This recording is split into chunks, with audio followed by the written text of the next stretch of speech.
Sometimes you have to get lost to find yourself. In this case, getting lost on the corridor of death in the Everglades helped our students to see the impact that even subtle management practices, such as pruning the mangroves, can have on designing the experience.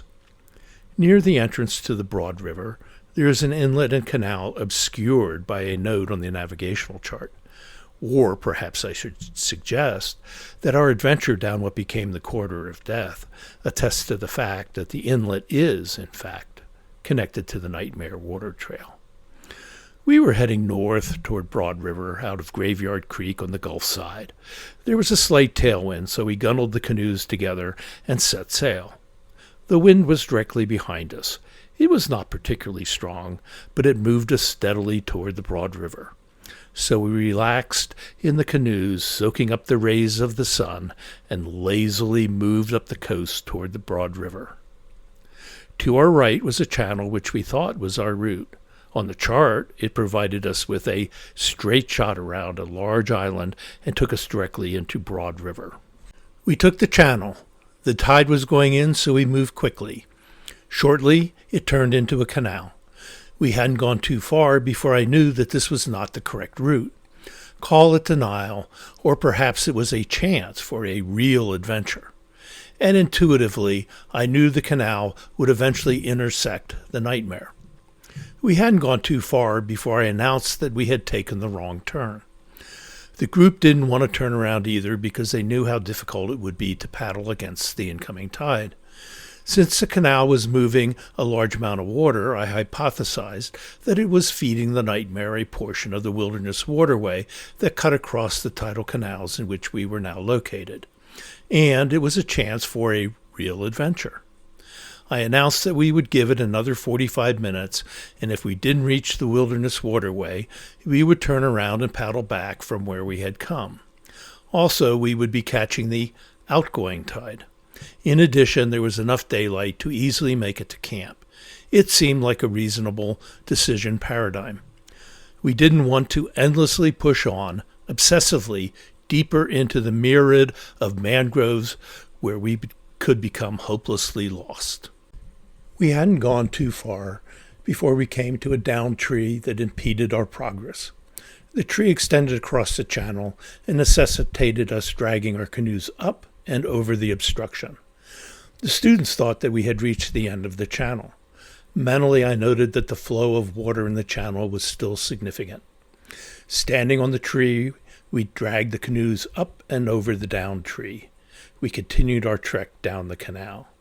At some point, one creative student dubbed our trek as the Corridor of Death. The name stuck with the group. The statement had a poetic ring to it. Eventually, the canal seemed to come to an abrupt end. There were low-hanging mangrove limbs drooping flush with the water that blocked our passage. For a moment, I was perplexed. Although it seemed like the end of the trail, a second glance revealed otherwise. The large volume of water was still moving underneath the tree limbs. I lifted the branches and slid my canoe underneath the branches. The students followed. On the other side, we came to what seemed like a dead end. There was nowhere to go. The students were baffled, and I was confused. I looked for clues. Had we gone all this way for naught? After a few moments, I smiled and announced confidently to the students that we were on the Nightmare Trail. The students looked at me as if I were crazy. They were stunned by the confidence expressed in my voice. Again, I announced with confidence that we were on the Nightmare.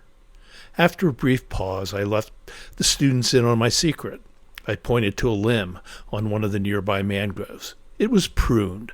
I spotted another prune branch, and then another. Intuitively, the students seemed to understand my point. The trail was managed, and the cut limbs were evidence of this management. It was subtle, but it was evidence that we had intersected the Nightmare Water Trail as planned. The trip down the Corridor of Death was several years ago. Now we paddle down the Nightmare. It usually results in a story about the Corridor of Death. I chuckle to myself silently when I finally reveal to the students the management practice which led to my navigational success. Every time we would come to a fork in the water trail, I would confidently indicate which way we should go.